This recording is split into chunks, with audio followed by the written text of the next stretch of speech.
Hello दोस्तों, नमस्कार। जो अभी की सबसे बड़ी खबर आपको बताने वाले हैं। मुंबई में ताइवान ने खोल दिया अपना ऑफिस। ये जानकर भड़क गया चाइना भारत को देने लगा है गीदड़ भभकी। और गीदड़ भभकी भी ऐसी दी है दोस्तों, आप भी सुनकर ऐसा रिएक्शन देंगे जो कभी नहीं दिए होंगे। बताएंगे क्या है उसका गीदड़ भभकी वाला कॉन्सेप्ट। तो वहीं जम्मू कश्मीर में नई सरकार के बनते ही टारगेट किलिंग हुई शुरू। बताएंगे दोस्तों, चौंकाने वाली वारदात सामने आई है उमर अब्दुल्ला के सरकार बनने के बाद। तो वहीं पन्नू केस में अब निखिल गुप्ता के बाद विकास यादव के खिलाफ अमेरिका से निकला अरेस्ट वारंट। बताएंगे अब विकास यादव ने ऐसा क्या कर दिया, क्यों इतना खफा है अमेरिका, क्यों भारत को घेरने में लगा हुआ है। साथ ही साथ बताएंगे किम जोंग उन ने रशिया की मदद में भेजे हजारों के हजार सैनिक। दक्षिण कोरिया के राष्ट्रपति ने की आपात बैठक। क्या किम जोंग उन कराएंगे तीसरा विश्व युद्ध। दोस्तों, एक से एक बड़ी और इनसाइट स्टोरी आपको बताएंगे जो कोई नहीं बताएगा। तो इस वीडियो को पहले लाइक कर लीजिए, सामने लाइक का बटन है, आपसे रिक्वेस्ट है। और चैनल को सब्सक्राइब करके बेल आइकन दबा के कमेंट में जय हिंद अवश्य कहिएगा। अब बात करते हैं पहली और सबसे बड़ी खबर की, जहां मुंबई में ताइवान का खुला ऑफिस तो भड़क गया चाइना भारत को देने लगा गीदड़ भभकी। बता दे, चीन ने मुंबई में ताइवान के ताइपे आर्थिक एवं सांस्कृतिक केंद्र यानी TECC के हाल में स्थापित कार्यालय को लेकर भारत के सामने राजनयिक स्तर पर विरोध दर्ज कराया है। चीन के विदेश मंत्रालय की प्रवक्ता माओ निंग ने गुरुवार बोले तो 17 अक्टूबर 2024 को एक सवाल के जवाब में कहा कि दुनिया में केवल एक चाइना ही है और ताइवान चीन के क्षेत्र का एक अविभाज्य हिस्सा है। उन्होंने कहा कि चीन अपने साथ राजनयिक संबंध रखने वाले देशों और ताइवान के बीच हर प्रकार के आधिकारिक संपर्क और संवाद का कड़ा विरोध करता है, जिसमें एक दूसरे का प्रतिनिधित्व करने वाले कार्यालयों की स्थापना भी शामिल है। हमने भारतीय पक्ष के समक्ष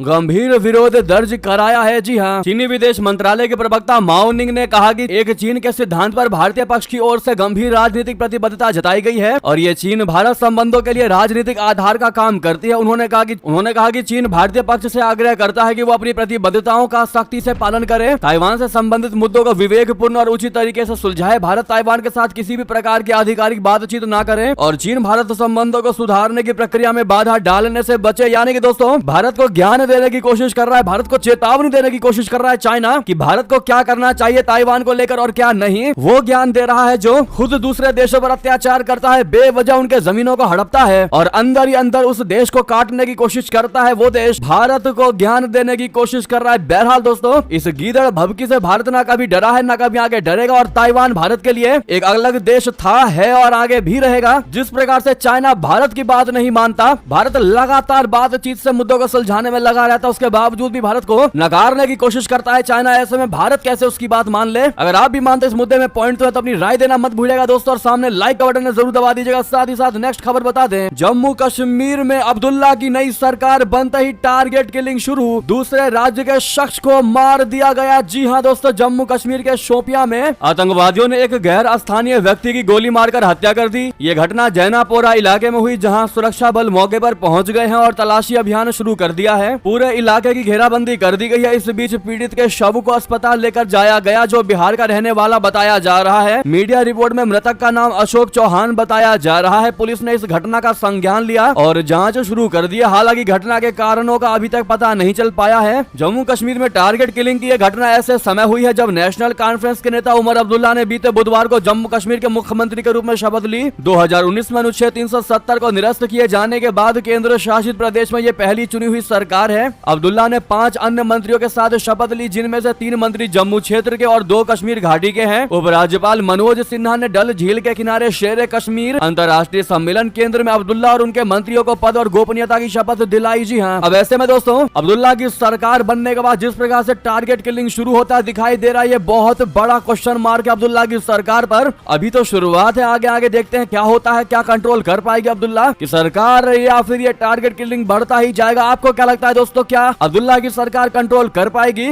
या फिर मामले और बढ़ेंगे? आपकी जो भी राय हो बताना बिल्कुल मत भूलिएगा। जब जनता ने ही ये सरकार चुनी है तो बात फिर क्या ही है। तो वहीं बता दें, पन्नू केस में अब विकास यादव के खिलाफ अमेरिका से निकला अरेस्ट वारंट। आखिर क्यों इतना गुस्से में है अमेरिका, बता दें। संघीय जांच ब्यूरो यानी FBI ने भारतीय नागरिक विकास यादव को मोस्ट वांटेड लिस्ट में शामिल किया है। साथ ही उसके खिलाफ अरेस्ट वारंट भी जारी हुआ है। यादव पर खालिस्तानी आतंकवादी गुरपतवंत सिंह पन्नू की हत्या की साजिश रचने का आरोप है। अमेरिकी न्याय विभाग के मुताबिक भारतीय रॉ अधिकारी रहे विकास यादव ने पिछले साल गर्मियों में सिख अलगाववादी की हत्या की साजिश रची। दावा किया गया है कि 39 वर्षीय यादव कैबिनेट सचिवालय में कार्यरत था, जहां भारत की विदेशी खुफिया सेवा अनुसंधान और विश्लेषण विंग यानी RAW का मुख्यालय है। यादव अब सरकारी कर्मचारी नहीं है। उस पर 3 आरोप लगाए गए हैं, जिनमें भाड़े के अपराधियों की मदद से हत्या को अंजाम देने का प्रयास और धन शोधन की साजिश शामिल है। न्याय विभाग ने कहा कि यादव अब भी फरार है। FBI निदेशक क्रिस्टोफर रे ने दावा किया कि आरोपी एक भारतीय सरकारी कर्मचारी रहा है। उसने कथित तौर पर आपराधिक सहयोगी के साथ मिलकर साजिश रची और अमेरिका की धरती पर एक अमेरिकी नागरिक की हत्या करने का आरोप लगाया। यानी कि दोस्तों पहले निखिल गुप्ता पर चढ़ता दिखाई दे रहा था अमेरिका, जब वहां क्लियर हो गया क्योंकि भारत ने सहयोग किया था इस मामले में और अमेरिका को यह कंफर्म हो गया कि निखिल गुप्ता इसमें इन्वॉल्व नहीं है, क्योंकि निखिल गुप्ता बहुत पहले ही भारत के साथ जॉब छोड़ चुका था। तो अब दोस्तों विकास यादव को घेरता नजर आ रहा है अमेरिका। जी हाँ, तो वहीं आपको नेक्स्ट खबर बता दें, विदेशी आतंकी था निज्जर, उभरती हुई विश्व शक्ति से मत उलझो। जी हाँ, कनाडा के विपक्षी नेता ने ट्रूडो को यह कहते हुए खूब ज्यादा सुनाया दोस्तों, खालिस्तानी आतंकवादी हरदीप सिंह निज्जर की हत्या को लेकर भारत और कनाडा के बीच राजनयिक घमासान मचा हुआ है। आप लगातार ये खबरें सुन पा रहे हैं दोस्तों, जहां कनाडा के प्रधानमंत्री जस्टिन ट्रूडो निज्जर को कनाडाई नागरिक बताकर भारत को घेर रहा है, तो वहीं कनाडा के एक विपक्षी नेता ने उसे विदेशी आतंकवादी करार दे दिया। पीपल्स पार्टी ऑफ कनाडा के नेता मैक्सिम बर्नियर ने गुरुवार को कहा कि हरदीप सिंह निज्जर एक विदेशी आतंकी था, जिससे 2007 में किसी तरह नागरिकता प्रदान कर दी गई थी। उन्होंने उभरती हुई विश्व शक्ति बताते हुए ट्रूडो को चेतावनी दी कि भारत से विवाद को सुलझाना चाहिए। बर्नियर ने सोशल मीडिया प्लेटफॉर्म एक्स पर ट्वीट करते हुए लिखा कि एक मिथक को तोड़ने की आवश्यकता है। इस विवाद के केंद्रीय पात्र खालिस्तानी आतंकवादी हरदीप सिंह निज्जर, जिसे पिछले साल मारा गया था, एक कनाडाई नहीं था। बर्नियर ने आगे कहा कि निज्जर ने 1997 में पहली बार धोखाधड़ी से शरण लेने की कोशिश की थी। उसके कई शरण मांगने वाले दावों को अस्वीकार कर दिया गया, फिर भी उसे देश में रहने की अनुमति दी गई और उसे 2007 में नागरिकता भी प्रदान कर दी गई। जब दोस्तों वो कनाडा का नागरिक नहीं था, तो बार बार ट्रूडो उसको कनाडाई नागरिक बताकर भारत के साथ झड़प को मोल क्यों ले रहे हैं, जबकि उनको पता है कि भारत से दुश्मनी बहुत महंगी पड़ सकती है। मालदीव, श्रीलंका, हर कोई देश दोस्तों भारत के साथ दुश्मनी करके देख चुका है और आज सबकी कमर ढीली कर दी अपने भारत ने, और अब ये देश कोशिश भी नहीं कर रहे कि वो भारत के साथ कुछ गलत व्यवहार करे। लगता है कनाडा को भी ये स्वाद चखना पड़ेगा, अब उसको ये स्वाद चखने की आवश्यकता है। तो वहीं दोस्तों बिग ब्रेकिंग खबर बता दे, किम जोंग उन ने रशिया की मदद में भेज दिए हजारों सैनिक। तो उधर दक्षिण कोरिया के राष्ट्रपति ने आपात बैठक बुला ली। जी हाँ, रशिया और यूक्रेन के बीच बीते 2 साल से ज्यादा समय से जंग जारी है और अब तक कोई भी देश इस जंग में निर्णायक बढ़त नहीं ले पाया है। एक और पश्चिमी देश लगातार यूक्रेन को हथियारों की सप्लाई कर रहे हैं, तो वहीं अब रशिया को भी जंग में बड़ी मदद मिल गई है। दक्षिण कोरिया की खुफिया एजेंसियों ने दावा किया है कि उत्तर कोरियाई तानाशाह किम जोंग उन ने यूक्रेन से जंग में रशिया की मदद के लिए हजारों की संख्या में सैनिकों को भेजा है। बता दें कि कुछ ही दिनों पहले रशिया के राष्ट्रपति व्लादिमीर पुतिन और किम जोंग की मुलाकात हुई थी और दोनों देशों ने कई बड़े समझौते किए थे। दक्षिण कोरियाई खुफिया एजेंसियों ने कहा कि यूक्रेन से जंग में रशिया की मदद के लिए उत्तर कोरिया ने 12,000 सैनिक भेजे हैं। दक्षिण कोरिया की योनहाप न्यूज एजेंसी ने शुक्रवार को इस बात की जानकारी दी। समाचार एजेंसी ने राष्ट्रीय खुफिया सेवा यानी INS के इनपुट के हवाले से बताया कि उत्तर कोरियाई सैनिक रूस की सहायता के लिए पहले ही रवाना हो चुके हैं। हालांकि दोस्तों NIS ने इस खबर को लेकर तत्काल पुष्टि नहीं की है। उत्तर कोरिया द्वारा रशिया की मदद के लिए सेना भेजे जाने के मामले को लेकर दक्षिण कोरिया के राष्ट्रपति ने आपातकालीन बैठक की। राष्ट्रपति यून सूक येओल के ऑफिस ने बताया है कि राष्ट्रपति ने आपातकालीन बैठक की अध्यक्षता की है। अब तक सरकार ने इस बात की पुष्टि नहीं की है कि उन्होंने उत्तर कोरिया द्वारा सैनिक भेजे जाने की खबर को प्रामाणिक माना भी है या नहीं। जी हाँ, हाथों हाथ बता दें, यद्धा सिनवार की मौत से खुश हुआ अमेरिका। प्रेसिडेंट बाइडेन ने इजरायल पीएम नेतन्याहू को दे दी बधाई, आगे प्लान पर चर्चा की है। जी हाँ, इजरायल ने गुरुवार को हमास के सबसे खूंखार नेता याह्या सिनवार को मारने की पुष्टि की। मामले पर इजरायली सुरक्षा बल IDF ने जानकारी दी कि उन्होंने 16 अक्टूबर को एक इमारत पर टैंक से हमला किया था, जिसमें 3 लोग मारे गए। इसमें से एक याह्या सिनवार भी था। हालांकि इसको लेकर इजरायली सेना भी कंफ्यूजन में थी, इसीलिए उन्होंने DNA का सहारा लिया। वहीं हमास के नेता की मौत के बाद अमेरिकी राष्ट्रपति बाइडेन ने इजरायल के प्रधानमंत्री नेतन्याहू से बात की। उन्होंने इसके लिए नेतन्याहू को बधाई दी। इसकी सबसे खास बात यह रही कि अमेरिकी राष्ट्रपति बाइडेन ने इजरायली प्रधानमंत्री बेंजामिन नेतन्याहू को उस वक्त फोन किया जब वो जर्मनी के लिए उड़ान भर रहे थे। अमेरिकी राष्ट्रपति बाइडेन और प्रधानमंत्री नेतन्याहू ने बंधकों को घर लाने के मुद्दों पर भी बात की। उन्होंने इस बात पर जोर दिया कि इजरायल की सुरक्षा सुनिश्चित होने के साथ युद्ध को समाप्त किया जाए और हमास कभी भी गाजा पर नियंत्रण न कर सके। वे आने वाले दिनों में सीधे और अपनी राष्ट्रीय सुरक्षा टीमों के माध्यम से निकट संपर्क में रहने पर सहमत हुए। तो उधर बेंजामिन नेतन्याहू ने भी बहुत बड़ा ऐलान कर दिया और कह दिया है कि हमास इजरायल युद्ध कल खत्म हो जाएगा। दरअसल इजरायली सेना द्वारा हमास के नेता याह्या सिनवार को मारे जाने के बाद प्रधानमंत्री बेंजामिन नेतन्याहू ने बड़ा ऐलान किया है। उन्होंने 17 अक्टूबर को अपने संबोधन में कहा कि वो हमास के साथ जारी युद्ध को आज खत्म कर देंगे, यानी उनके कहने का मतलब कल खत्म कर देंगे, लेकिन इसके लिए हमास को उन बंधकों को रिहा करना होगा जो उनके कैद में है। हालांकि ये देखना वाकई में दिलचस्प होगा कि क्या हमास इजराइल की शर्तों को मानता है या नहीं, क्योंकि जैसा कि हमने आपको बताया इजरायली सेना ने उसके कई बड़े नेताओं को युद्ध में मार गिराया है। वैसे में देखना ये होगा कि हमास उसकी बात को मानता है कि नहीं मानता। तो वही बता दें, इसी पर एक खबर है कि सिनवार की शहादत नहीं जाएगी खाली। ईरान ने इजराइल को याद दिलाया सद्दाम हुसैन का हस्र। जी हाँ, हमास नेता याहया सिनवार की हत्या कर इजराइल ने मिडल ईस्ट में पहले से चल रहे तनाव को और ज्यादा बढ़ा दिया है। अब दोस्तों ईरान ने याहया सिनवार की मौत की खबर पर तीखी प्रतिक्रिया दी। ईरान ने सिनवार को शहीद बताया है और इजराइल को सद्दाम हुसैन की भी याद दिला दी। ईरान ने बुधवार को कहा है कि शहीद सिनवार के अंतिम क्षण युवाओं और बच्चों के लिए एक प्रेरणा स्रोत बनेंगे। संयुक्त राष्ट्र में ईरान के अस्थायी मिशन ने कहा कि इस मौत से उनके बदले की आग और ज्यादा मजबूत होगी। सोशल मीडिया पर ईरान मिशन में कहा गया है कि जब तक कब्जा और आक्रमण हो रहा है प्रतिरोध जारी रहेगा। शहीद कभी मरते नहीं है और वे हमारे लिए प्रेरणा का स्रोत हैं। दोस्तों, आप लोगों ने वीडियो को अभी तक लाइक नहीं किया तो सामने लाइक का बटन है, जरूर दबाइएगा। हो सकता है आप वीडियो को देखते देखते भूल गए हो। साथ ही साथ नेक्स्ट खबर बता दें, पाकिस्तान में जयशंकर जी ने शहबाज शरीफ को रगड़ा, तो अब उधर रशिया जाकर जिनपिंग को सुनाएंगे मोदी जी। पुतिन भी चुपचाप देखेंगे। बता दे क्या है यह खबर।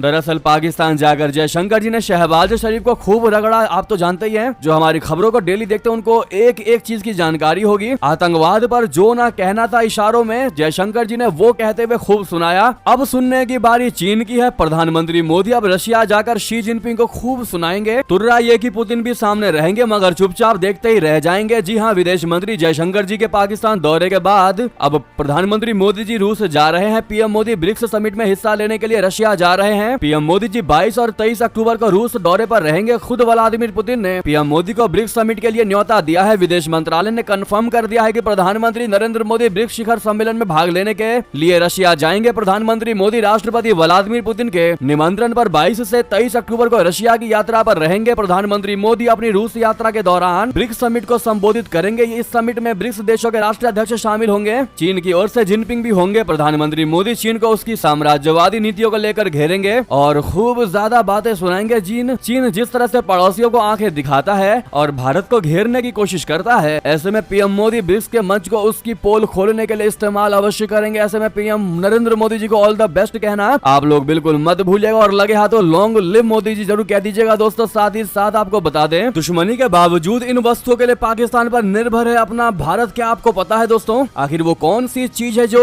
हर किसी के एक एक के घर में होता है इस्तेमाल? भारत और पाकिस्तान के बीच संबंध 5 अगस्त 2019 के बाद से बेहद खराब हो चुके हैं। जब जम्मू कश्मीर से अनुच्छेद 370 हटाया गया, इसके बाद पाकिस्तान ने औपचारिक रूप से दोनों देशों के बीच व्यापार को बंद करने की घोषणा की। इससे पहले 2016 में उरी हमले के बाद भी दोनों देशों के बीच तनाव बढ़ा था, जिसका प्रभाव व्यापार पर पड़ा। हालांकि व्यापारिक संबंध खत्म होने और गहरे मतभेदों के बावजूद दोनों देश आज भी एक दूसरे से कई महत्वपूर्ण वस्तुओं का आयात निर्यात करते हैं जो उनके लिए बहुत ज्यादा आवश्यक है। वो कौन कौन सी चीजें हैं दोस्तों, हमने सोचा आपको बता दें, थोड़ी जनरल नॉलेज भी बढ़ जाएगी। बता दें, एक रिपोर्ट के अनुसार 2018-19 के दौरान भारत से पाकिस्तान को $2066 मिलियन का निर्यात हुआ, जबकि पाकिस्तान से भारत ने $494 मिलियन का आयात किया। भारत से पाकिस्तान को निर्यात की जाने वाली प्रमुख वस्तुओं में कपास, ऑर्गेनिक केमिकल्स, पशुओं का चारा, खाद्य उत्पाद यानी फूड प्रोडक्ट्स, सब्जियां, प्लास्टिक सामग्री, मानव निर्मित फाइबर, कॉफी, चाय, मसाले, रंग, तिलहन, डेयरी उत्पाद और फार्मास्यूटिकल शामिल थे। जी हाँ, तो वही पाकिस्तान से भारत को आयात होने वाले प्रमुख उत्पादों में तांबा और उससे बने सामान, खाद्य, फल और मेवे, सेंधा नमक, कपास, सल्फर, मिट्टी और पत्थर, जैविक रसायन, खनिज ईंधन, प्लास्टिक उत्पाद, ऊन, कांच की वस्तुएं, कच्ची खाल और चमड़ा शामिल थे। हालांकि 2019 में पाकिस्तान ने ऑफिशियली तरीके से इस व्यापार पर रोक लगा दी, जिसके बाद दोनों देशों के बीच इन वस्तुओं का व्यापार बंद हो गया। फिर भी मानवीय आवश्यकताओं को ध्यान में रखते हुए कुछ सामानों का आयात निर्यात अब भी जारी है दोस्तों। और वो कौन सी चीजें हैं जो आज भी पाकिस्तान भारत को निर्यात करता है? मानवीय आवश्यकताओं को देखते हुए भारत पाकिस्तान से सेंधा नमक, ब्यूटी प्रोडक्ट्स, मुल्तानी मिट्टी, तांबा, तांबे के उत्पाद, चमड़े का सामान, मिनरल फ्यूल, प्लास्टिक के सामान, फल, ऊन, चूना पत्थर, ड्राई फ्रूट्स, कॉटन, चश्मों के लेंस और ऑर्गेनिक केमिकल्स का आयात करता है। इनमें सेंधा नमक एक ऐसी वस्तु है जिसके लिए भारत मुख्य रूप से पाकिस्तान पर निर्भर था। तो ये कुछ वस्तुएं हैं दोस्तों जो आज भी व्यापार बंद होने के बाद भी मानवीय आधारभूत पर ट्रेड हो रही है। क्या आपको पता था दोस्तों? बताना मत भूलिएगा, और नहीं पता था तो वीडियो को लाइक अवश्य करिएगा। अब तक लाइक नहीं किया है तो साथ ही साथ बता दें क्यों आखिर पूरा पाकिस्तान गा रहा है भारत के लिए दोस्ती का तराना। जयशंकर जी के एससीओ मीटिंग में जाने के बाद पाकिस्तान की ये हसरत थी कि भारत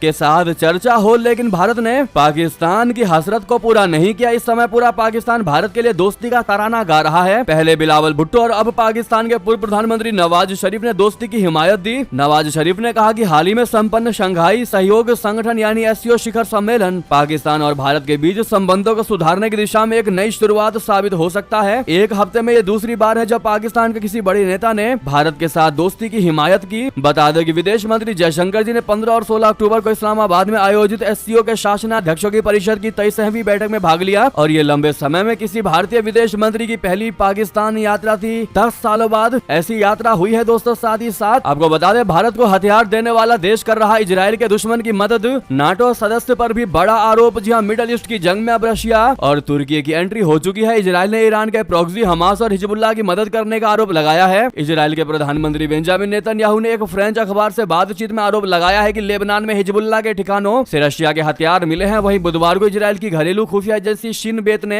एक मामले में तुर्की पर हमास की मदद का आरोप लगाया है। दरअसल नेतन्याहू ने ली फिगारो अखबार को दिए इंटरव्यू में कहा कि 2006 के यूनाइटेड नेशन सुरक्षा परिषद के रिजोल्यूशन के मुताबिक लेबनान की सेना सिर्फ लितानी नदी के दक्षिणी देशों के हथियार रख सकती है। फ्रेंच अखबार ने नेतन्याहू के हवाले से लिखा है कि हिजबुल्लाह ने लेबनान में सैकड़ों सुरंगें बना रखी हैं। हिजबुल्लाह के इन खुफिया ठिकानों से रूसी हथियार बरामद किए गए हैं। साथ ही साथ बता दें, समाजवादी पार्टी के विधायक की गुंडाई देखने को मिली है दोस्तों। एसडीएम को धकेल करके गाड़ी में बैठाया है, मुंह पर रख दी उनके उंगली, जिसके बाद ये वीडियो वायरल हो गया है दोस्तों। उत्तर प्रदेश में अधिकारियों और सपा नेताओं के बीच बहस और धक्का मुक्की का वीडियो सामने आया है। वीडियो में समाजवादी पार्टी नेता एसडीएम को धक्का मारते दिखाई दे रहे हैं। बताया जा रहा है कि मऊ के घोसी किसान सहकारी चीनी मिल्स लिमिटेड में डायरेक्टर पद पर चुनाव था। अनियमितता का आरोप लगाते हुए प्रत्याशी व अन्य सपा नेता जिला अध्यक्ष दूधनाथ यादव के नेतृत्व में धरने पर बैठ गए और घोसी चीनी मिल्स पर अपना विरोध प्रदर्शन कर रहे थे। इसके बाद एसडीएम और सपा नेताओं के बीच जमकर बहस हुई। पूरा मामला क्या है आपको बता दें, मऊ के घोसी चीनी मिल में डायरेक्टर पद के चुनाव चल रहे हैं। 9 डायरेक्टर का चुनाव पहले ही निर्विरोध रूप से कर लिया गया था, लेकिन एक पद पर सपा और भाजपा दो पार्टी के उम्मीदवारों का रोचक मुकाबला हो गया। दोनों प्रत्याशियों को 9-9 वोट मिले, यानी कि दोनों को बराबर वोट मिले और चुनाव टाई हो गया, जिस पर देर रात गहमा गहमी चलती रही। उसके बाद प्रशासन ने सुबह में पर्ची के माध्यम से चुनाव करने का निर्णय लिया और सभी चले गए। तो वहीं समाजवादी पार्टी के नेता रात में ही चुनाव परिणाम घोषित करने के लिए दबाव बनाने लगे। समाजवादी पार्टी कार्यकर्ताओं द्वारा हंगामा करने पर निर्वाचन अधिकारी सत्यप्रिय सिंह, सहायक निर्वाचन अधिकारी एसडीएम राजेश अग्रवाल व खंड विकास अधिकारी रमाकांत चुनाव पर बिना कोई निर्णय लिए निकल गए। चुनाव अधिकारी की मौजूदगी में सुबह 10 बजे फिर से चुनाव की प्रक्रिया शुरू हो गई और फिर बराबर मत पड़े। इसके बाद सर्वसम्मत से लॉटरी सिस्टम से विजेता को चुनने पर सहमति बनी, जिसमें भाजपा के प्रत्याशी को जीत मिल गई। इस पर सपा नेता भड़क गए और हंगामा करने लगे। हंगामा शांत करने के लिए भीड़ के बीच घोसी एसडीएम राजेश अग्रवाल पहुंच गए। इस पर सपा के घोसी से विधायक सुधाकर सिंह ने उनकी बाह पकड़कर जबरदस्ती उनको गाड़ी में बैठाने लगे। उन्हें कुछ ना बोलने की हिदायत दी। वो बार बार मुंह पर उंगली रखकर एसडीएम को धमकी भरे लहजे में इशारे करते रहे। वहीं एक सपा कार्यकर्ता उनकी गाड़ी के सामने आकर एसडीएम को बार बार धमकाता रहा। ये पूरी घटना कैमरे में कैद हो गई, जिसके बाद दोस्तों ये देखने को मिला है कि सपा विधायक कैसे गुंडाई कर रहे हैं खुलेआम। अब इस पर आपकी राय तो बनती है दोस्तों। एक